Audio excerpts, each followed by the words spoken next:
নবীজি বললেন মুসলমানেরা চুল ঢেকে টুপি পরো। স্টাইলি টুপি না, কিভাবে চুলটা সুন্দর করে ঢেকে পরো। আজ মুসলমান 3 বছর আগে নবীজির এই সুন্নতের মর্যাদা বুঝতে পারে নাই, কিন্তু আমার সামনে ক্লিয়ার হয়ে গেছে। আমি যখন দেখলাম করোনার প্রকোপে হাত ধোয়ার কথা বলছে, নাকে মুখে হাত ধোয়ার কথা নিষেধ, গাড়িতে উঠেছি, ট্রেনে উঠেছি, দেখেছি শুধু হাত হ্যান্ড গ্লাভস শুধু নয়, স্যানিটাইজার শুধু নয়, একটা আপনার হেয়ার গ্লাভসও তারা ব্যবহার করেছে। করেছে না করে নাই? আমরা করি। যে 5 ওয়াক্ত নামাজি তারা আবার কিসের ভয়? পরিষ্কার পরিচ্ছন্নতা সায়েন্স কি শেখাবে? কোরআন শিখিয়েছে, সুবহানাল্লাহ, নবী শিখিয়েছে। ইসলামের মতো পরিষ্কার পরিচ্ছন্ন অন্য কোন ধর্মে নেই। ও ভাইরা, আমি চিন্তা করলাম এরা হাত ঢেকেছে, পা ঢেকেছে, গোটা শরীর ঢেকেছে, দূরত্বতা বজায় রেখেছে, মুখ ঢেকেছে, মাস্ক পরেছে, মেয়েদের মতো মুখটা ঢেকেছে। ও মুসলমান, আমরাও ঢেকেছি মুখ, কারণ নবীজি বলেছে ডাক্তারের পরামর্শ নেওয়াটাও হলো সুন্নত। আমরাও ঢেকেছি মুখ। তারপরে গাড়িতে উঠেছি, ট্রেনে উঠেছি, বড় বড় ফ্যাক্টরিতে, কারখানাতে যারা কাজ করেছে, সরকারি কর্মকর্তা কর্মজীবী যারা ছিলেন, বুকে হাত রেখে বলবে মাথার চুলটাও একটা পাতলা কোন আবরণ দিয়ে ঢাকতে হয়েছিল। কথা ভুল বলছি না? ঠিক, ওই যে মানে পাতলা একটা জাল মতো সব ঢেকেছে। হ্যাঁ, সার্জারি টুপি, আহা, মাথা চুলও ঢাকা। আমি যখন প্রথম দেখেছি, খোদার কসম, আমি চিন্তা করলাম মাথার চুল ঢাকে কেন? তারপর দেখলাম সায়েন্স গবেষণা করে বলেছে যে মাথার চুল থেকেও ভাইরাস আক্রান্ত হয়। আমি আলহামদুলিল্লাহ পড়ে বললাম এটা তো সবে ওরা বলছে মাথার চুল থেকে ভাইরাস আক্রান্ত হয়, আর আমার নবী টুপি দিয়ে মাথার চুল ঢাকার কথা তো 1500 বছর আগে বলেছেন। জোরে বলেন না সুবহানাল্লাহ, নারে তাকবীর। নবীরটা মানবেন না, সায়েন্সেরটা মানবেন? জি, ওই পাতলা মানে ছাকির জালের মতো, মশারির মতো মাথার চুল ঢেকে নিলেন আর ভাইরাস চলে গেল। সুন্দর টুপিটা পরা গেল না, টুপিটা পরে চুলটা ঢাকতে পারলেন না। নবীজি 1500 বছর আগে কেন টুপির কথা বলেছেন? এত বছর পরে করোনা সেই শিক্ষা দিয়ে গেছে।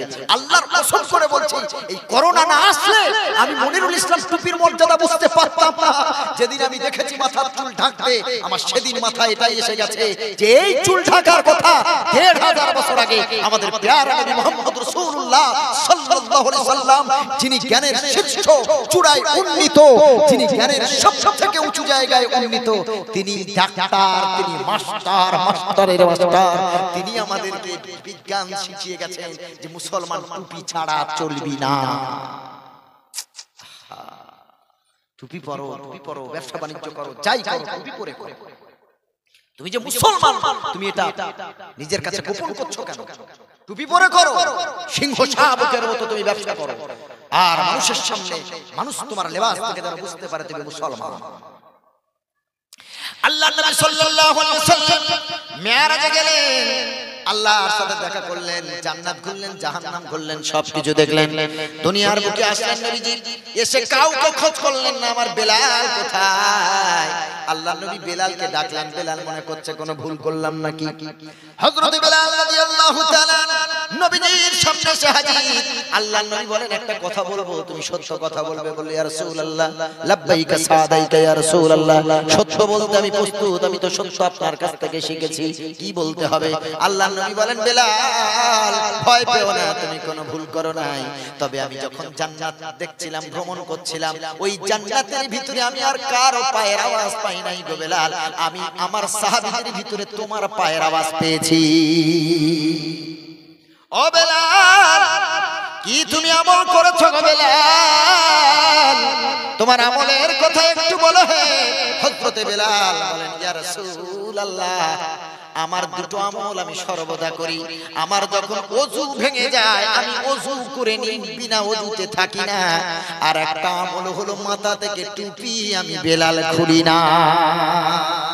আল্লাহ রাসূল বলেন বেলাল আমলটা হলেও অনেক ছোট, কিন্তু তুমি আমার সুন্নতকে মাড়ির দাঁত দিয়ে এমন করে মজবুত করে ধরেছো, আল্লাহ আমার মহব্বতে তোমাকে এত ভালোবেসেছে, তুমি দুনিয়ার বুকে আছো, তোমার পায়ের আওয়াজ আল্লাহ জান্নাতে দিয়েছে।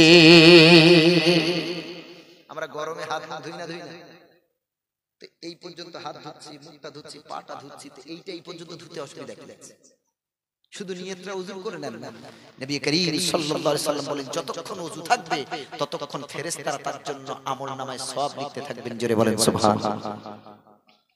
আর ওযুর পানিতে সারা দিনের গুনাহগুলি আল্লাহর নবী বলেছেন ওযুর পানিতে ধুয়ে মুছে সাফ হয়ে যায়। সুবহানাল্লাহ। এইজন্য ওযু তাড়াহুড়ো করে না, ধীরে ধীরে ওযু করুন। কেমন আল্লাহ রাব্বুল আলামিন আমাদের পরিষ্কারের কথা বললেন, পরিচ্ছন্নতার কথা বললেন। ও করোনা কি আমাদের শিক্ষা দিয়েছে? পরিষ্কার পরিচ্ছন্নতা ওকে শেখাতে হবে না, সায়েন্সকে শেখাতে হবে না।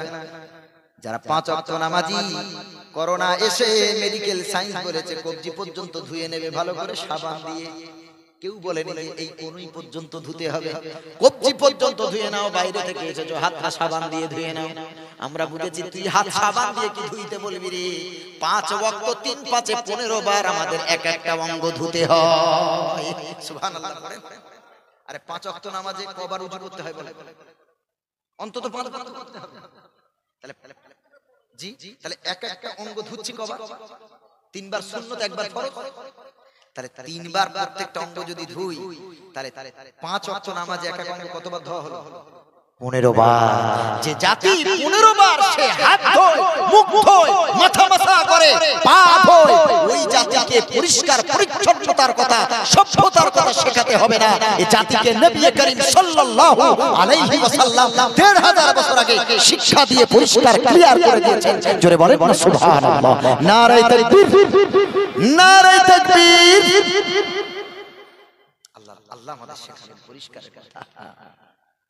আল্লাহ রাব্বুল আলামিন 6 নম্বর পারা সূরাতুল মাইদার ভিতর আল্লাহ রাব্বুল আলামিন বলেন ইয়া আইয়ুহাল্লাযীনা আমানু ইযা কুমতুম ইলাস সালাতি ফাগসিলু উজুহাকুম ওয়া আইদিয়াকুম ইলাল মারাফিকি ওয়ামসাহু বিরুসিকুম ওয়া আরজুলাকুম ইলাল কাবাইন।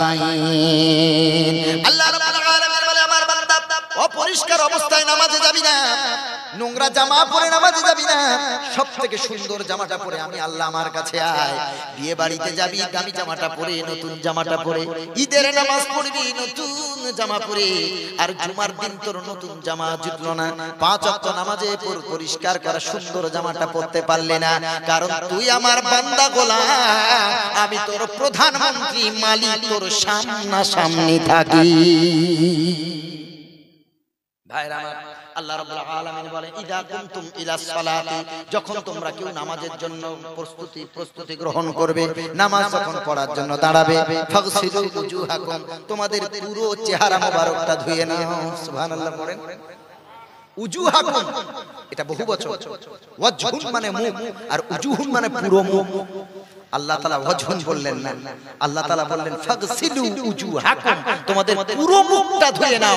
নবী করিমের ব্যাখ্যা দিলেন পুরো মুখ মানে এই চুলের গোড়া থেকে কানের লতি নিচে থুতনির নিচে পর্যন্ত, এইটাকে পুরো 3 বার ধুয়ে নেওয়ার নাম মুখমণ্ডল ধৌত করা। সুবহানাল্লাহ।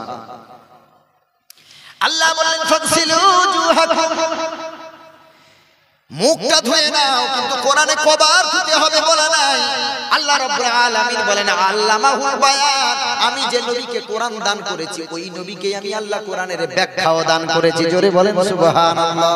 আল্লাহ নবী বলেন আমার উম্মতি 3 বার করে নাকে পানি দাও। কবার? কুল্লি কবার? একবার করলে হবে না? যদি ঠিকভাবে হয়। একবারে যদি আপনার নরম মাংস পর্যন্ত পৌঁছে যায়, পুরো মুখটা যদি একবারই ধোয়া হয়ে যায়, শুকনো যদি কোনো জায়গা না থাকে, একবারে ফরজ আদায় হয়ে যাবে, সুন্নতটা হবে না। কিন্তু খুব গবেষণা করেন নবীজির সুন্নত যে বিজ্ঞানে ভরা, প্রমাণ নেই রে। আমার নবী 3 বারের কথা কেন বললেন? নাকে কেন 3 বার পানি দেওয়ার কথা বললেন? একবার তো দিলেই হতো। আমার দয়ার নবী মুহাম্মদুর রাসূলুল্লাহ সাল্লাল্লাহু আলাইহি সাল্লাম বললেন রাস্তা দিয়ে হাঁটবি, বায়ুর মাধ্যমে, হাওয়ার মাধ্যমে ভাইরাস ইনফেকশন তোমার নাক থেকে চলে যেতে পারে লাংসে, তোমার পলিপিতে গিয়ে ওখানে গিয়ে আটকে থাকতে পারে।